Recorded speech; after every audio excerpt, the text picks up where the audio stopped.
지구의 역사에 대절멸 사건이 지금까지 5번 있었거든요. 제6의 대절멸 사건이 벌어지고 있다.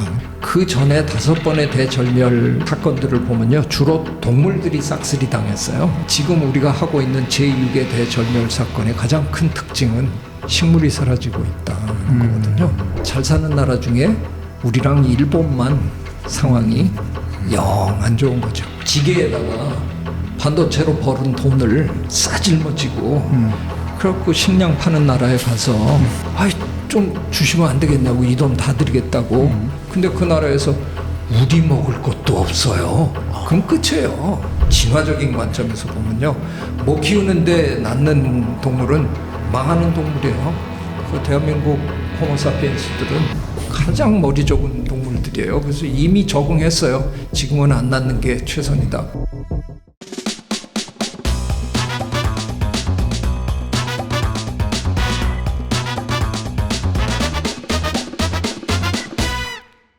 세계와 경제를 담는 새로운 지식 플랫폼 메디치보라, 진행을 맡은 민 소장 민경주입니다. 같이 진행을 맡고 있는 매 대표 김현정입니다.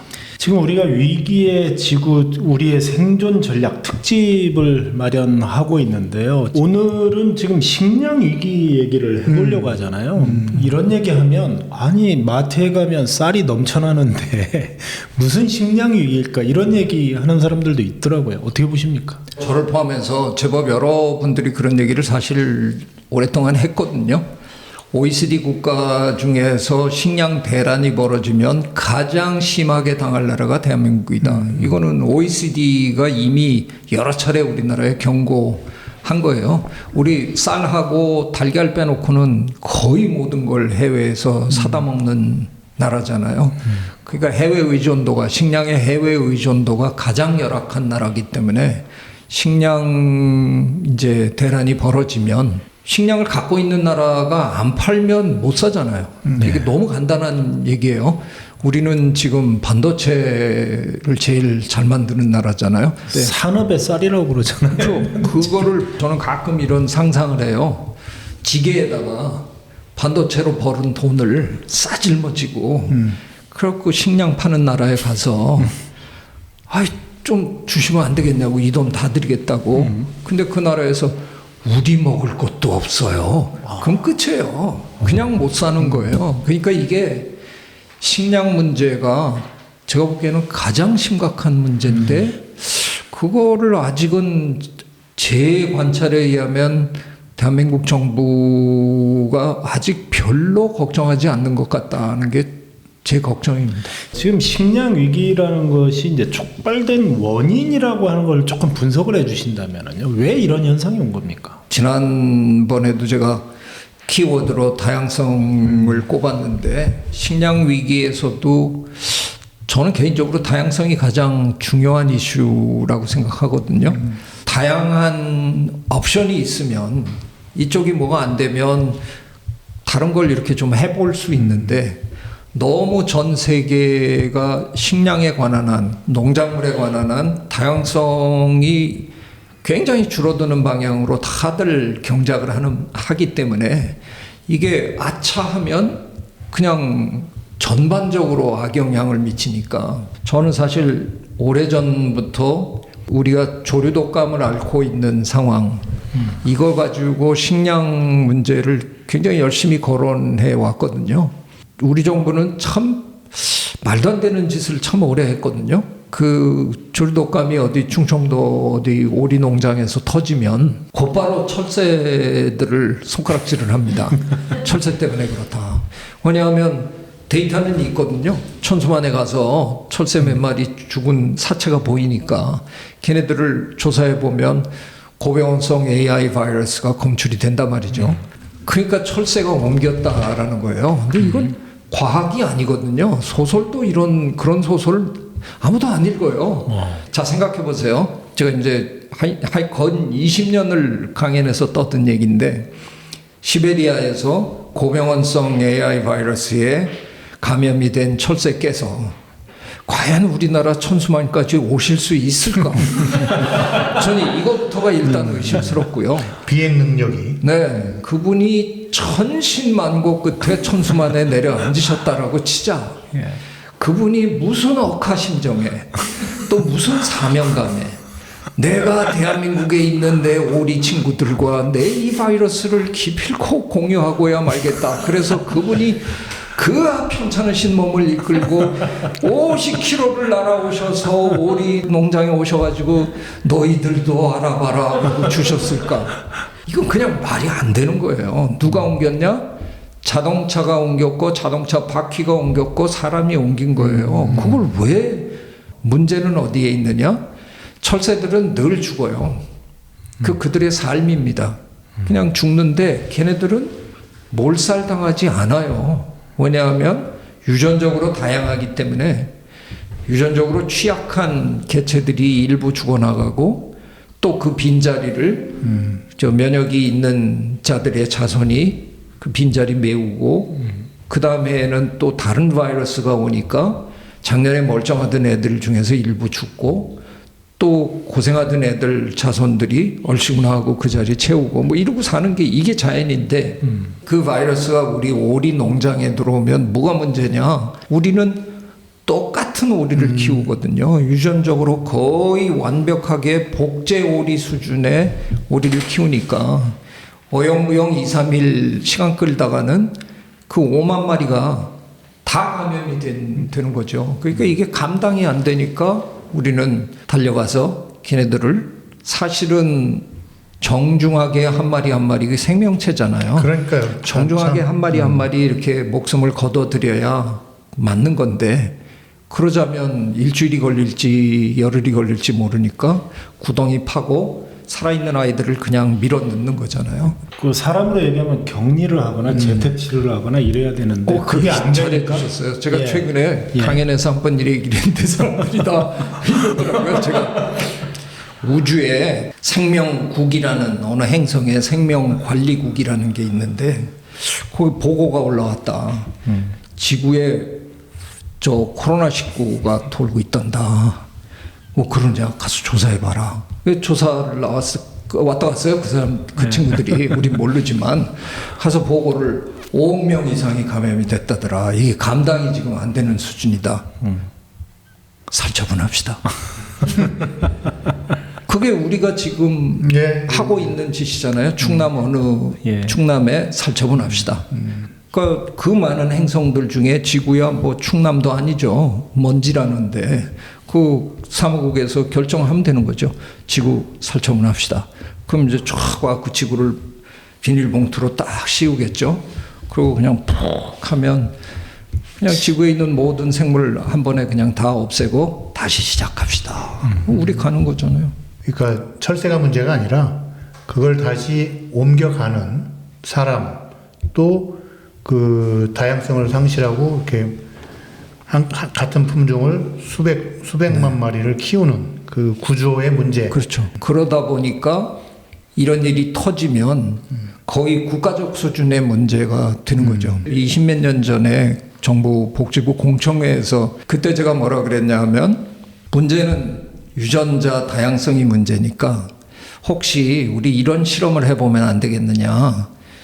그 농가를 한 40농가를 선별을 해서 20농가는 지금 하던 대로 한 양계장에서 알 다 받아가지고 다 부화시켜서 키우는 거고 다른 20농가는 전 세계 양계장에서 한 알씩 사가지고 쫙 해서 그러니까 다 다른 닭들이겠잖아요. 기르고 졸독감이 터졌는데 이쪽은 살처분해야 된다 그러는 결정이 내리는 거고 이쪽은 아픈 아이들만 치료하고 그리고 한번 해보자.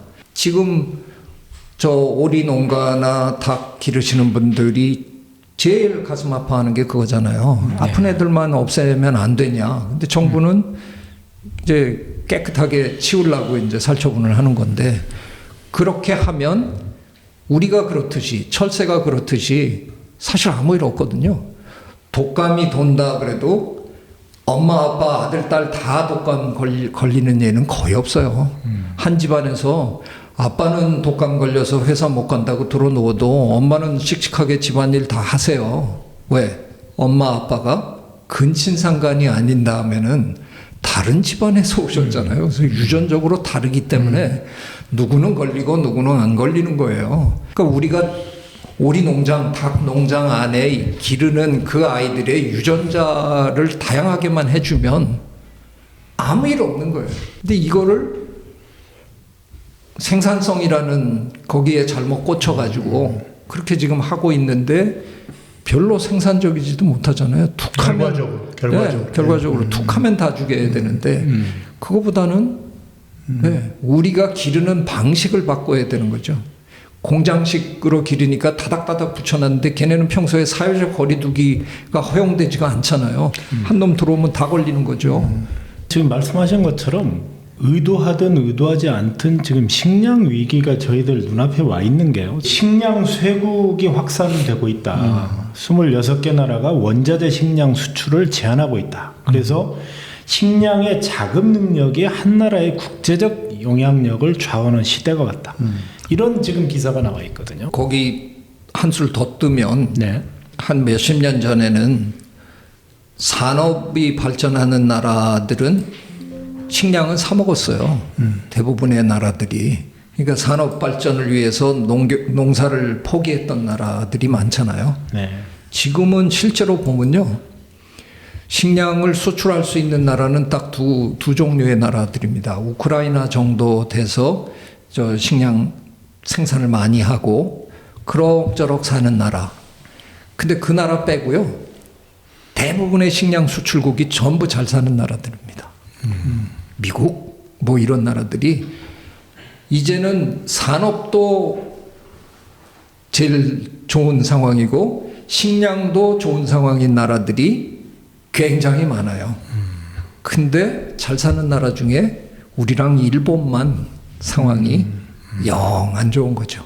그러네요. 우리랑 일본만 이제 식량 대란 터지면 산업은 굉장히 발달했는데 먹을 게 없어서 이제 난리가 나는 그런 나라가 되죠. 근데 일본은 이거 농담 반 진담 반으로 얘기하면 일본의 제 동료들이 제가 이런 얘기 언제 같이 하니까 우린 걱정하지 마. 그래요. 그래서 왜 그러냐 했더니 이게 맞는 얘기인지는 모르겠는데 일본은 준비를 해놨대요.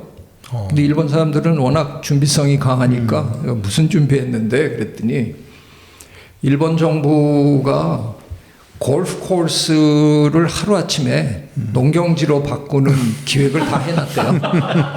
근데 실제로 일본 친구들 얘기 들어보면요. 동경에서 골프 카트를 타고 저 동해 바다까지 그냥 올 수 있다라고 얘기하거든요. 일본의 골프 코스가 무지하게 많아요. 예, 맞습니다. 근데 그 모든 걸 하루아침에 농경지로 바꾸는 기획을 일본 정부가 세워놨다라고 얘기를 하더라고요. 뭐 이건 제가 확인을 일본 정부에 해본 게 아니라서 모르겠는데 만약에 일본은 그렇다 그러면 다행인데 우리는 지금 옥상에까지 뭐 길러 먹는 나라잖아요. 우리는 농토 자체가 없어요. 그러니까 이게 굉장히 심각한 거죠. 우리는. 이런 생각이 들어요. 저는 우크라이나 얘기를 조금 더 해보면 지금 전쟁도 전쟁이지만 전쟁 후가 문제일 것 같다. 왜냐하면 러시아가 그 폭격이나 많은 것들을 그 쏟아붓고 있지 않습니까? 뭐 마리우폴이나 그 수출항도 그렇지만 농토 재배 지역에 수많은 폭탄들이 잔해, 지뢰, 사실 밀을 생산하고 농부들이 터전으로 삼아야 될 그 터전의 밭이 완전히 초토화되면서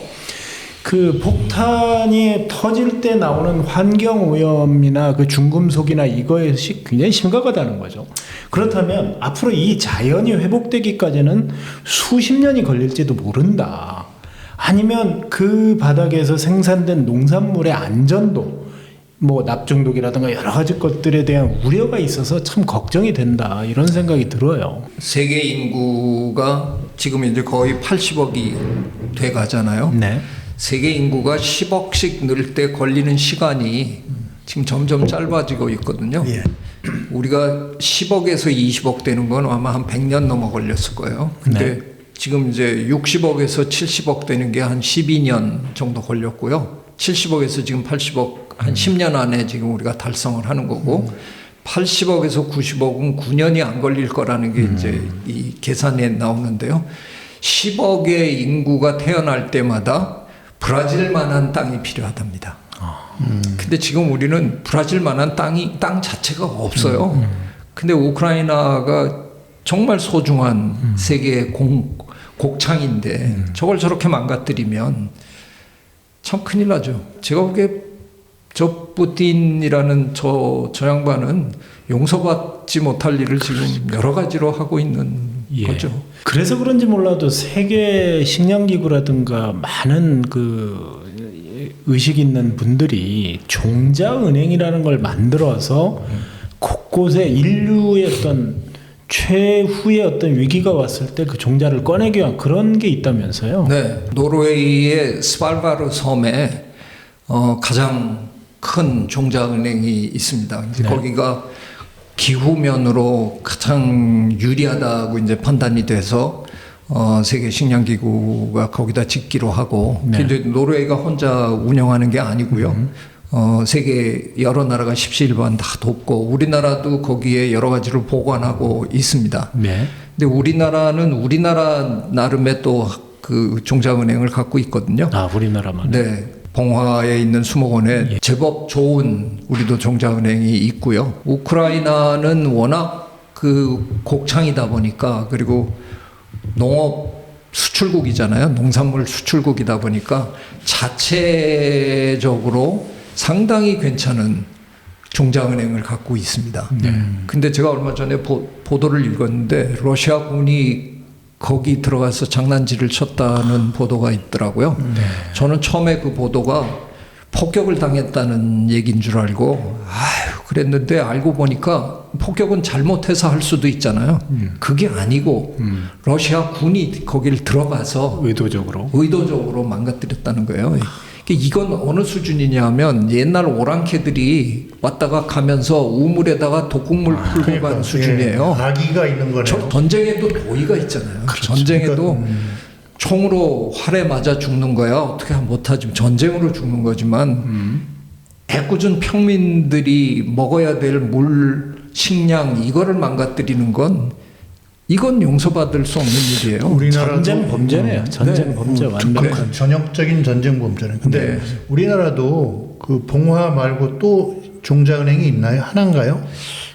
뭐 소규모로는 아마 조그만 것들이 그거 있을 좀 많이 거예요. 만들어야 될 것 같아요. 왜냐하면 조선시대 때 그 사고 같은 거 아니에요. 그 역사 기록을 모아놓은 창고 같은. 네. 그때 조선도 한 4개인가 만들어 놨다가 2개 타고 뭐 했는데 하나 있어가지고 그런 것처럼 좀 그 말씀 준비해야 될 것 같은데요. 저도 동의합니다. 왜냐하면 스발바르에 있는 그게 굉장히 시설을 잘 해놨거든요. 전력이 끊겨도 한동안 유지가 되게끔 아주 최첨단으로 잘 만들어놨는데 이게 최첨단이라고 생각했는데 지금 문제가 생겼어요. 지금 기후변화 때문에 그 주변 기후 자체가 변하니까 이게 상당히 지하로 파고 들어갔음에도 불구하고 지금 여러 가지로 문제가 생기고 있어요. 이제는 저희들도 그런 이제 논의를 시작했습니다. 스발바르만 믿을 수가 없다.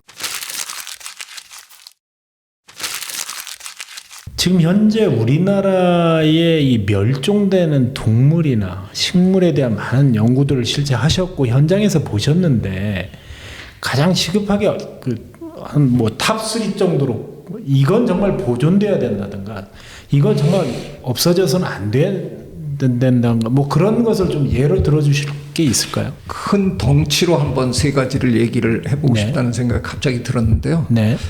지구의 역사에 대절멸 사건이 지금까지 5번 있었거든요. 네. 뭐 여러 번 있었지만 아주 큰 규모로 일어난 게, 그래서 mass extinction이라고 저희가 이제 부르는 게 가장 최근에 게 6,500만 년 전에 공룡 싹쓸이 했던 그때가 이제 그 가장 최근인데 지금 이제 우리끼리는 제6의 대절멸 사건이 벌어지고 있다. 근데 이거는 천재지변으로 인한 게 아니라 호모사피엔스가 그냥 저 분탕질을 지르는 것 때문에 한데 다 끝나고 나면 역대 최대 규모가 될 거라는 게 지금 저희들의 판단이거든요. 근데 역대 최대 규모가 되는 이유가 뭐냐? 그러면 그 전에 5번의 대절멸 그 사건들을 보면요, 주로 동물들이 싹쓸이 당했어요. 공룡이 싹쓸이 당하고 뭐 산호가 다 당하고 뭐 이런 식인데, 지금 우리가 하고 있는 제6의 대절멸 사건의 가장 큰 특징은 식물이 사라지고 있다는 거거든요. 근데 식물이 근간이잖아요. 밑에 생산자잖아요. 이게 아랫돌이 빠지고 있는 중이에요. 그러니까 아랫돌을 빼면 그냥 다 무너질 수밖에 없는 거죠. 그래서 이게 굉장히 심각한, 식물이 사라지고 있는 게 굉장히 심각한 문제고요. 네. 그 다음에 그 식물을 주로 먹는 아이들이 곤충인데, 지금 곤충이 정말 무서운 속도로 사라지고 있습니다. 응답하라 시리즈를 다 좋아하셨잖아요. 예. 저는 이게 직업병인데, 응답하라 그 재밌는 드라마를 보면서 왜 저는 하필이면 그런 걸 발견하고 앉아있나 참 싶은데, 그 왜 바깥에 저 평상에 나와서 이제 저 옛날 속된 발음으로 난닝구 바람으로 예. 부채질하고 수박 예, 잘라 수박 먹고 이러고 있는데, 그 장면에서 빠진 게 있네 했어요. 소리가 하나 안 들리더라고요. 옛날에 그렇게 나와 있으면 저 가로등에 부딪히는 벌레 소리가 있었습니다. 그 소리가 없는 게 잘못 찍었네. 제가 이제 그러고 들었는데, 진짜 요즘 서울 시내에 불이 얼마나 많아요? 그 불에 곤충 날아다니는 걸 보신 적이 있으십니까? 나방이나 뭐 이런 게 옛날에 참 없습니다. 많았는데. 예전에 제가 대학생 시절에 저희 생물학하는 친구들은 1년에 2번씩 채집 여행이라는 걸 가거든요. 그게 유일하게 다른 과 애들한테 자랑할 수 있는 야, 우리 채집 여행 간다. 그래서 저 용산역 뭐 청량역에 모여가지고 가면 첫째 날 우린 열심히 섰다 치고 있는데 교수님이 이제 나오라 그래요.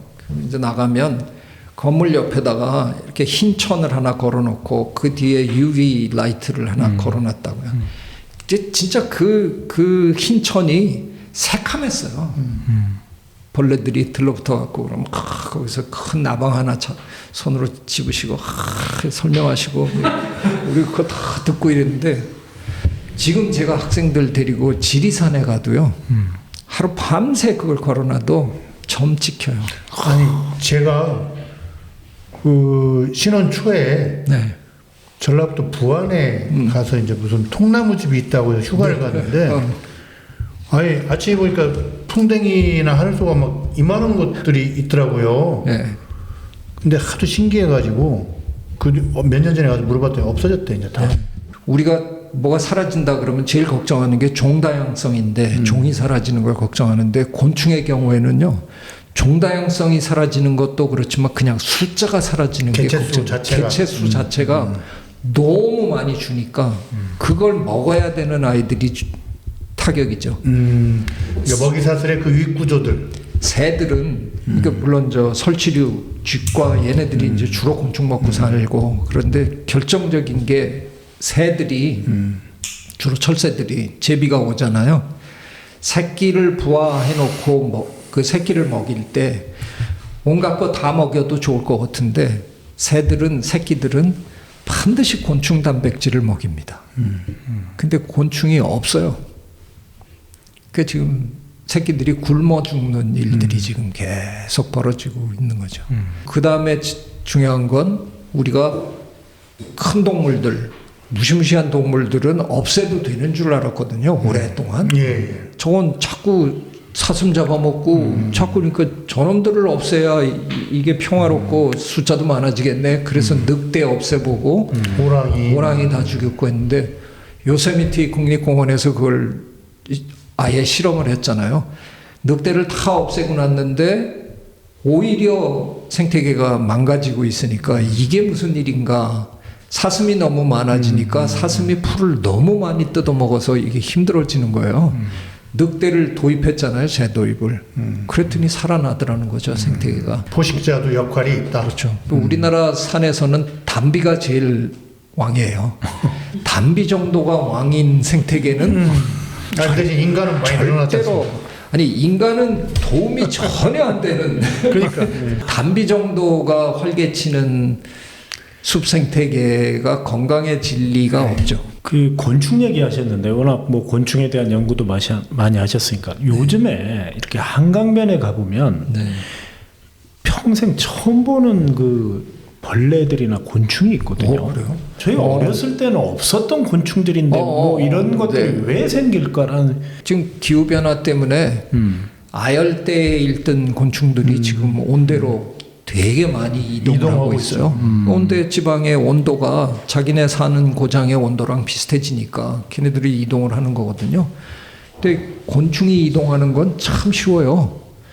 제가 실제로 미국에서 공부할 때 그 제 두 눈으로 경험을 한 거라서 이제 여름 방학에는 학교에서 저 장학금을 처음에 안 주는 대학에 다녀가지고 여름 방학에 먹고 살아야 되는데 별 이상한 아르바이트를 하게 됐어요. 그 곤충학과 교수님이 작은 세스나 비행기를 타고 올라가서 일정한 고도에서 제트기류를 타고 이동하는 곤충을 연구하시는 거예요. 그래서 저는 매일같이 이제 저 비행사 옆에 앉아가지고 500m 올라가면 거기서 이제 곤충 책임. 예, 제가 날개에 서가지고 그건 아니고요. 그건 떨어지고. 깜짝 놀랐습니다. 아, 고객이 이만한 포충망을 이제 비행기 바깥으로 밀어내면 그게 비행기 뒤로 끌려올 거 아니에요. 그 상태로 한 뭐 10분이나 20분 팍 돌고. 어선들이 고기 잡는 거하고 비슷하네요. 그렇죠. 그다음에 이제 그걸 공중에서 쓰지는 못하잖아요, 비행기가. 속도를 줄이는데 그걸 제가 끌어당겨야 돼요. 그물을 보통 힘들게 해갖고 끌어당긴 다음에 뒤에 이제 이 채집병을 바꾸고 다시 껴가지고 내보내고 고도 높여서 또 하고 뭐 이걸 하는 거예요. 그 안에 개구리도 한 마리 잡혔고요. 네. 닭정벌레, 뭐 진딧물. 그 연구하시는 그 교수님의 그 당시 이론이 뭐냐면 곤충들은 주로 제트기류를 타고 대륙 이동을 한다는 거예요. 얘네들이 상승기류, 이제 따뜻한 날 수증기 올라갈 때 그 이파리 끝에 이렇게 하고 서 있다가 그 상승기류에 싹 타면 이렇게 올라가다가 휙 하고 빨리 올라가서 제트기류를 만나면 대만에서 우리나라 오는 건 그냥 순식간이고요. 저 베트남에서 우리나라도 그냥 와요. 그러니까 이런 일들이 앞으로 우리나라에 계속 벌어질 거예요. 저는 심지어는 그 질병관리청에다가 그런 얘기를 코로나19 터지기 한참 전인데 댕기 모기가 우리나라에 올 날이 멀지 않다. 그 바이러스로 옮기는 모기 종이 대만에 상륙을 해서 대만에는 이미 뭐 거의 확 퍼졌어요. 그러니까 대만에서 우리 오는 건 이건 식은 죽 먹기다. 그러니까 미리 이걸 연구해서 준비하고 있자. 근데 그때 한마디로 거절당했어요. 얼마 전에 그 다큐멘터리를 보니까 꿀벌이 사라진다. 네. 왜 꿀벌이 중요한 겁니까? 우리가 경작해서 먹는 농작물 중에 어떤 거는 꽃가루 바지를 안 해도 열매를 맺는 식물들이 있죠. 그런 거 빼고 꽃가루 바지가 반드시 필요한 농작물의 80%를 꿀벌이 혼자 담당합니다. 뒤엉벌도 있고 호박벌도 있고 닭정벌레도 있고 심지어는 박쥐도 옮기는데 걔네들 다 합쳐봐야 20%가 안 되고요. 꿀벌 혼자서 우리 양봉하는 그 꿀벌 혼자서 80%를 담당합니다. 근데 걔네가 사라지면 이건 그냥 아비규환 식량 대란이 벌어질 수밖에 없는 거죠. 식량 안보 차원에서 꿀벌을 개체수를 늘리기 위한 특별한 노력이 필요하네요. 굉장히 노력했거든요. 미국은 농업국가잖아요, 솔직히. 미국이 산업이 제일 발달한 나라긴 하지만 실제로 미국의 베이스는 농업인데 미국에서 이게 2006년 플로리다에서 처음 시작된 일이거든요. 미국 정부가 2년 만에 미국 전역에 그게 번졌기 때문에 꿀벌 이거 하는 양봉업자들의 3분의 1이 타격을 받았어요. 2년 동안에. 그러니까 미국 정부가 천문학적 돈을 투자해서 16년을 연구했는데 결론이 없습니다. 그러니까 심각합니다. 인간이 많아지면서 발생한 현상이라고 좀 볼 수도 있는데 우리가 인구 문제를 그러면 어떻게 해결할 거냐. 사실 우리나라는 이미 인구 출산율이 아주 뭐 세계 최저 아닙니까? 조만간 인도 인구가 중국 인구를 능가할 거라는 이미 예측이잖아요. 비공식으로 능가했답니다. 그래요? 예. 네. 모든 환경 문제는 인구 문제거든요. 예. 제 판단에는 그냥 사람이 너무 많아서 이런 일이 다 벌어지는 거죠. 근데 인구 증가율은 줄어들기 시작했어요. 세계적으로. 뭐 우리나라는 제일 앞서가는 나라고요.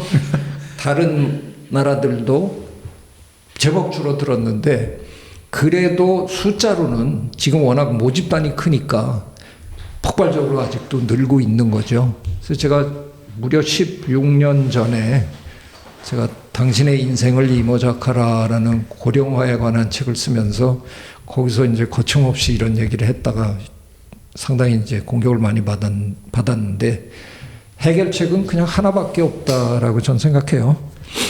인구가 많이 태어나는 곳에서 인구가 적게 태어나는 곳으로 이동하면 됩니다. 전 지구적으로 우리들은 그동안 출생률을 낮춰보려고 무진 애를 썼습니다. 아프리카 가서 뭐 피임약도 나눠주고 별걸 다 해봤는데 약간 이제 희망이 보이기 시작했거든요. 근데 갑자기 잘 사는 나라에서 자국민의 숫자가 줄어든다고 출산 장려 정책을 펴기 시작한 거예요. 이건 완전히 도로아미 타불이 되는 거죠. 그게 아니라 제가 볼 때는 대한민국은 호모사피엔스로서 할 수 있는 최적의 적응을 지금 하고 있는 겁니다. 아이를 안 낳는 게 가장 현명한 일이거든요. 생물, 동물의 입장에서 진화적인 관점에서 보면요. 못 키우는데 낳는 동물은 망하는 동물이에요. 그 대한민국 호모사피엔스들은 역시 가장 적응력 있고 가장 머리 좋은 동물들이에요. 그래서 이미 적응했어요. 지금은 안 낳는 게 최선이다. 근데 국가는 경제적인 이유로 노동력 부족을 들먹이면서 낳아야 된다는 거잖아요. 사실은 답은 그게 아니고요. 많이 낳는 곳에서 우리나라로 오면 돼요. 상당히 아무도 좋아하지 않잖아요. 상당히 재미있는 대안이네요. 그러니까 인위적으로 손 대지 말고 대신 이동을 좀 자유롭게 하자. 이미그레이션을 좀 열어가지고. 역사를 놓고 보면요. 이동을 부자연스럽게 한 거가 얼마 안 되잖아요. 이른바 네이션 스테이트가 국가가 만들어진 이후에 우리가 하던 짓이지 그 옛날엔 그냥 다닌 거잖아요. 근데 그거를 우리가 불편하게 만들고 요 짧은 기간 동안에 이런 문제를 우리가 이제 이런 문제에 부닥친 거죠. 근데 해결책은 무지무지 간단한 해결책은 국경을 없애버리면 아주 간단하게 해결되는 문제예요. 근데 그건 아마 안 되겠죠. 그러니까 어쨌든 윤석열 정부에서도 지금 이민청 설립 얘기가 조금씩 나오고는 있어요. 과거보다는 훨씬 우리 사회적인 분위기가 지금 말씀하신 것처럼 이 인구 절벽 문제를 해결하기 위해서는 다양한 어떤 이민 문제 해결 이 부분이 필요하다는 인식은 있는 것 같습니다. 저는 걱정이 옛날에 이제 미국으로 이민들을 올 때 저 자유의 여신상이 있는 거기서 옛날에 심사를 했잖아요. 앨리스 섬에서 이름 써봐라 뭐 어쩌라 다 했잖아요.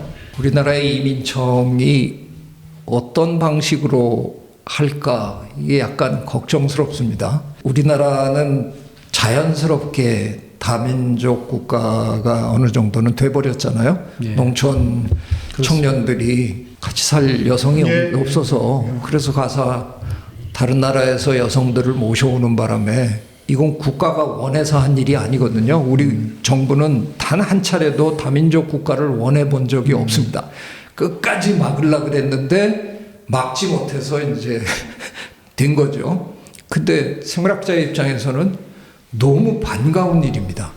유전자 다양성이 늘어나니까 대한민국 국민의 이제 건강도 좋아질 거고요. 뭐 지적 능력도 향상될 거고요. 근데 그런 강연을 했더니 어떤 어르신이 저한테 최 교수한테 좀 충고할 게 있는데 그렇다고 아무나 받아들이면 안 되는 거다. 그래서 하얀 애들은 들어와도 되는데 아이고. 이쪽 검은 애들은 오면 안 되는 거다. 그래서 이제 그분한테 제가 너무 거칠게, 제가 이제 가끔 그런 실수를 좀 하는데 너무 해맑게 제가 그냥 과학적 설명을 해드리면 너무 불편해 하시거든요. 네, 근데요, 어르신 한번 생각해 보시라고. 우리나라에 오는 하얀 분들이 본국에서 잘 나가는데 우리나라에 오시겠냐. 그분들은 아마 대개 이 커브에서, 정규 분포 커브에서 이쪽에 가까운 분들이 당신 나라에서 적응이 잘 안 되니까 이제 오시는 경향이 있지 않겠냐. 근데 어르신이 걱정하는 약간 색깔 있는 분들이 우리나라로 오시는 분들은 그 나라에서 굉장히 진취적이고 도전적이고 내가 어디든 가서 성공해야 되겠다. 그래서 오시는 분들이거든요. 커브에 이쪽에 있는 분들이 오세요. 우리가 예전에 미국으로, 영국으로, 유럽으로 유학 가고 막 했던, 그래서 이 나라를 일군 것처럼 그분들은 유전적으로 제가 보기에 아주 탁월한 분들이거든요. 그래서 저는 굉장히 반가운 일입니다. 근데 이분이 얘기를 듣다가 최 교수학은 얘기가 안 돼요. 일어나서 그냥 나가셨어요. 아니, 일단 섞이는 건 좋은 일 아닙니까? 네, 뭐 저는 제 책에다가 오래전부터 섞여야 건강하다, 섞여야 아름답다, 섞여야 순수하다라고 제가 쓴 사람이라서 저는 자연이 계속 섞이는 바람에 살아남았다. 그게 제가 계속해서 다양성 얘기하는 거거든요. 예. 우리가 2회에 걸쳐서 위기의 지구 우리의 생존 전략이라는 특집을 마련해서 최재천 선생님과 얘기를 나눠봤습니다. 최재천 선생님께서 만든 단어 중에 호모 심비우스라는 단어가 있더라고요. 어떤 뜻입니까? 공생이라는 단어로 우리가 심비오시스라는 명사를 많이 사용하거든요. 형용사가 뭐냐라고 제가 20몇 년 전에 하버드의 고전학과에 계시는 여성 교수인데 저하고 평소에 조금 아는 그게 있어서 심비오시스의 형용사가 뭡니까? 그랬더니 뭐 1분도 안 돼서 심비우스 이렇게 딱 적어서 보내더라고요. 그래서 그걸로 제가 장명을 한 거고요. 혼자 잘났다고 너무 뻐개고 사는 호모 사피엔스가 아니라 사피엔스는 현명하다고 지가 자기한테 현명하다고 떠드는 거거든요. 저는 절대로 동의 못 하겠습니다. 두뇌가 탁월한 건 그건 객관적인 사실이니까 저도 인정할 수밖에 없는데 그 좋은 머리를 어쩌면 이렇게 잘못 쓰고 있을까? 제가 언제 라디오에 나가서 조금 거친 표현을 했는데 뭐라고 다들 옆에서 그러시던데 평생 호모사피엔스를 관찰한 동물학자로서 정말 이해 못하겠다. 이 호모사피엔스는 떠나고 싶어서 환장한 종인 것 같다. 멸종하고 싶어서 환장하지 않았으면 이렇게 살 수는 없다. 그러니까 자기가 자기의 갈 길을 이렇게 악착같이 재촉하는 종이 저는 평생 자연 관찰하면서 이런 종을 본 적이 없다. 이제 우리가 살아남아야 되는 건 코로나19를 겪으면서 뼈저리게 우리가 느꼈지만 유대 같이 손잡아야 된다는 거죠. 그래서 그런 차원으로 제가 한 23년 전에 만든 한마디로 공생인입니다. 공생인. 다른 생명들과 지구를 공유하겠다고 겸허하게 거듭나는 그런 인간이었으면 좋겠다. 어떻습니까? 오늘 메디치보라에 출연하셔서 네. 두 편을 같이 함께 하셨는데 간략하게 좀 느끼신 소감이 있으시다면요? 네. 지금 이제 우리 시대가 이제는 그 너무 가벼운 그런 재미 위주의 이런 방송을 충분히 많이 해봤으니까 이제는 좀 뭔가 함께 머리를 맞대고 걱정하는 이런 방송들이 정말 저는 필요하다고 생각합니다. 예. 그래서 시작해 주셔서 고맙습니다. 네. 정말 연예인급의 바쁜 시간 속에서도 오늘 시간을 내주셔서 너무 감사드리고요. 저희 메디치보라는 세계와 경제를 담는 하나의 플랫폼을 저희가 지향하고 있지 않습니까? 그러면서도 우리가 올바른 관점을 제시하는 방송이 되자 이걸 추구하고 있습니다. 다음에 또 꼭 좀 시간 내주실 거죠? 이렇게 공개적으로 올가미를 씌우시니까 아주 잘하셨습니다. 오늘 함께해 주셔서 너무 감사합니다. 네, 고맙습니다. 감사합니다. 감사합니다.